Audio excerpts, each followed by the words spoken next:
Igbo ụtụtụ ọma ihe ọma mgbede ọma depending your time zone anyị ya dị ka echi maka na echi ya dị agwa ka nna abago ọ bụ na isonyebe ikweche gịnị what are you waiting for? Click the like button, subscribe, comment, share. If I na-ekwu na nke ikpeazụ oye eruru gị, remember if I na-eme ka ebe bụ common sense, that is not to say na anyị kara gị ife wee mana, but we are reminding you of that which you know site ntu osi wee gbatakwuru gaa na-echefu. Yes, I just want to make common sense as always. Ogologo okwu adịa n'ụka mgbede. O nwere ife Maazị Ekpa na-ekwu banyere 1 month lockdown.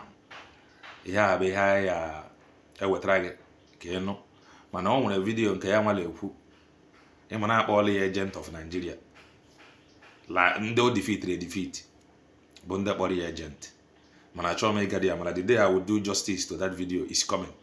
Mana now the focus is on the lockdown ya nwa na-ekwu bụ ebe anyị ya focus, and ihe anyị ga-eji focus ya bụ ịnweta dị ozi ka ị na-echi ya ịghọtara, ị na-echi ya ka onye ya anụ n'ịnụ every update anyị ji na-eweta ya here, every update anyị ji na-eweta ya, and ọ bụla ifollow his handle amana m ifo ekwu eche, ọ bụla ebe newcomer here biko try ya follow his handle ka ị na-enwetakwu update by yourself, ka ị mara ụbọchị ya nwa sisi pụta iro, mara ụbọchị ya nwa isi apụtara iro. Ama m ịlaghọta na biko ọsụla o nwere ka ọ dịla ala ekwu okwu sit at home, anyị nọcha ya ikwe echi ya onwe onye jiri ego ya gaa fela emebi, mana ụmụ ihe niile akwa price ya na-epe fọ nwere onwe. So okoko ịnọkwala ebe ị nọ na-ekwugheri Ukraine kala ya akwa ya today, ama m media way, mana some of you enyekwa oge visa Ukraine na ije eje, even some of you self la chokwu visa Ukraine ka ije ka ị lụọra ha ọgụ. Ndị isi oji Chineke were ndị isi oji ebere. Some of you need Ukrainian visa oge a ọgụ ala ereji. Some of you need Ukrainian visa from Bongo iru ebe a ka ị join the army ha ka ị lụọra ha ọgụ efuzi ọbụla maka ya adịgala agba ọsọ. Chineke were ndị isi oji ebere. Ndị abụ the worst people n'obodo a la mba ụwa niile. I'm telling you the worst ndị isi oji. Ha chọrọ nwere onwe mana ha chọrọ ala ara ha nwara ewere anyị ha. Ama m lekọta ọ na-ereji la Ukraine, ọ na-ereji la ka ihe a na-akpọ ya la Israel. O mebe onye gbara ọsọ ma le jos weta visa na kwuoli ni diri Bongolians ja join ja chọrọ je Israel join ya ami ha na le nwere free visa, free everything, thousands ye no te ka ha je deliver Israel. Hey, mana be ha ni mba adị ekwute ya lokwu. The same thing applicable to Ukraine or Russia. Just what akwụkwọ na agba ha ihe free ha jakpa onye ọbụla ajụ ụzọ si agba ọsọ, mana gbazie ya lụzie ọgụ be nne ya na ma ọ put one or two together maka nwere onwe na ọjụ ọma mmea. So ị ga-anụ from the horse's mouth.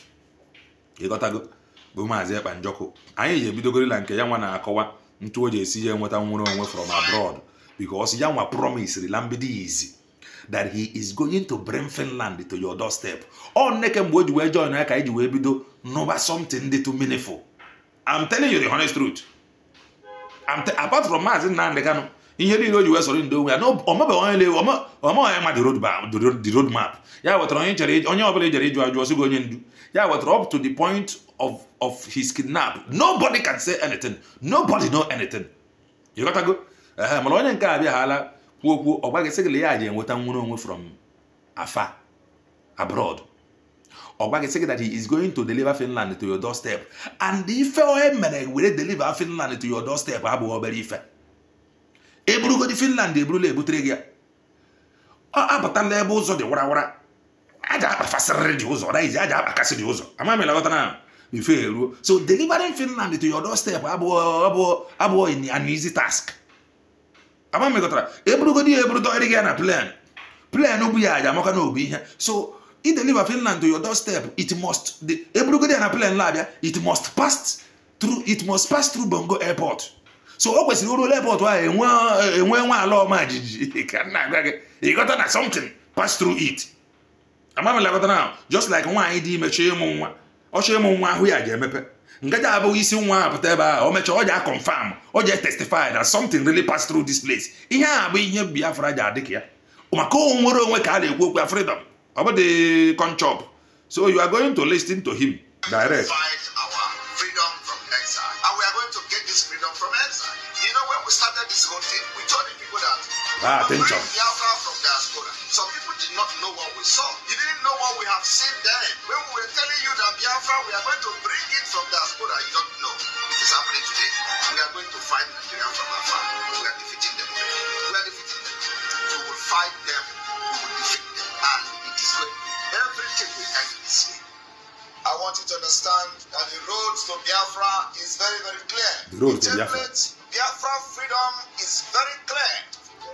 Ndị nke ọzọ ala agbaghị chere Maazị Nnamdi Kanu. None of them know the road map. None of them know the template. Nneka Maazị Nnamdi Kanu n'ime ebe onye ji ya. Ama mere ghọtara mana ha sị gị chere ya lọ mgbe o ji wepụta. Mana ije anọchebe ya ha bụzi onye nke na-agbaghị lee ama ụzọ, lee ama template, lee ama mgbe ọ na-abịa. Gene ya ntị. Rapụzi ndị nke na-eje ama ha lee onye nke nọ n'ime ha lara ekwu ka amara ma eje akpọpụta. With economic strangulation, how was Mbalobo political solution? A junior hake governor IPOP as a political pressure group with the logic. JJG Purhonha, Junior IPOP as a political pressure group. National Assembly or House of Members, Senate, the logic, both state and the federal. JG Purhonha, Henwe. Kezi each or issue want a political solution. Henwe. See, don't the look, no Tibrania for on the may. Onye nke ala bụgala template dị down and ọ gwara gị na ala alụ ọgwụ from afar and the template adịla. Continue listening. What is the roadmap? What is your roadmap? What is all that? We are going to put those things to rest here in Finland. Finland. The Nigerian government today knows that Nigeria has disintegrated. It is only those outside the government of Nigeria that will not understand what is going on. What God has used us to do. Amamela watana. Ya nwa na-akọwa la ndị nọ n'ọchịchị bongo la ha amara obodo ekewagbule mana nke nwaje anọ n'ọchịchị ịghọta ọ ya wetara anyị ji ekwu na o nwere ihe some of them nọ n'ọchịchị ma nga amarọ ama mere batana o nwere ihe some of them nọ n'ọchịchị ma o nwere some secret information ha jela enweta ngi nwe enwetara so li follow ye ela another from them ela kwa na follow anyị na-akọwa ya ọfụma ama mere batana anyị si abịa so all the very very important ile follow no nwere ihe ndị n'ọchịchị ma ihe Chukwu jigoro ha were ọrụ ila agbaga na ya agbaga ọ bụ dị ya nọ dị at home on Monday ole onye na champion ya ọ je eme nnọọ ihe ọzọ ikweta dị ala sit at home lọla dị on Monday. Aim and objective is nothing else other than to collapse Nigeria. In as much as you all know what is going on in Israel, we continue to stand with Israel, come some. As we wait to enter the different phase of Biafra freedom in Finland, we have promised Biafra people from day one after the cleanup of Muslim Canada that Biafra is going to come from that step. And that's exactly what we're doing. So some of you who were privileged to follow us from day one, you know that we said we will bring Biafra from that step. We also say we will make sure that the kidnap of Muslim Africano is very expensive. And ya nwa hit the point o sị la ndị na-efolobu ha la mbido izi just like mụ nwa na-eso ya alhamdulillah lo kwuru ya dala nwere onwe a ji abịa from abroad jụọ onwe gị ịnụnụgo ụdị ihe ala ọnụ ya ka ọ bụla ịnụba ya and ọ bụla ile efolu ya ịnụnụgo n'ọnụ ya na okwuru la ojiji eji Maazị Nnamdi Kanu na ọ ji eme ọ dị very expensive ịnụgo ya ka ọ bụla ịnụba ya ọkwa ịnụgwele ya ka anyị continue kwala ege.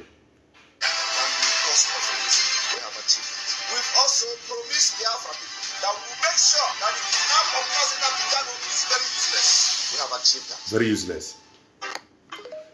So, like kidnap of Maazị Nnamdi Kanu la ya jemi on very useless.